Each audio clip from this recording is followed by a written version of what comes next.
लोक जनशक्ति पार्टी के प्रमुख चिराग पासवान एनडीए में शामिल हो चुके हैं।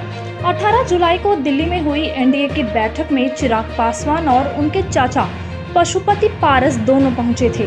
दोनों आमने सामने भी हुए। चिराग ने चाचा पशुपति पारस का पैर छूकर प्रणाम भी किया था। विश्वस्त सूत्रों ने दावा किया है कि चाचा भतीजा बहुत जल्द एक साथ होने वाले हैं। अब सवाल उठता है कि अगर पशुपति पारस और चिराग पासवान एक हो जाते हैं तो बिहार में दोनों के बीच सीटों का समीकरण क्या होगा?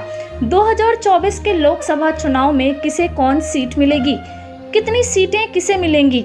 हाजीपुर सीट को लेकर चाचा भतीजा दोनों जिद पर अड़े हैं। राजनीति विश्लेषक अरुण पांडे भी ये मान रहे हैं कि पशुपति पारस और चिराग पासवान निश्चित तौर पर एक होंगे। बीजेपी के पास अभी लोक जनशक्ति पार्टी को मिलाकर बिहार में कुल लोकसभा की 23 सीटें हैं। बीजेपी इन 23 सीटों को गंवाना कभी नहीं चाह रही। साथ ही जेडीयू की 16 सीटों पर भी नजर है। ऐसे में लोक जनशक्ति पार्टी की 6 सीटें बीजेपी के लिए बहुत मायने रखती हैं।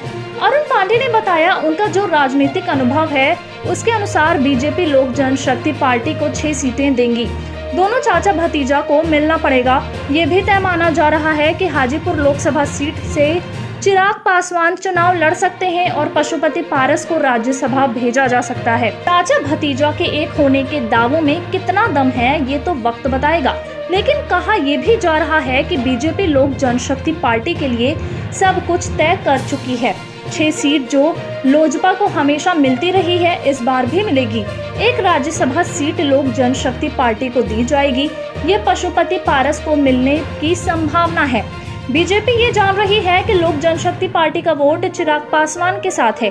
पशुपति पारस अभी जो भी बोल रहे हो, लेकिन वो भी इस चीज को समझ रहे हैं कि अगर बगावत किया गया तो वो हाशिए पर आ जाएंगे।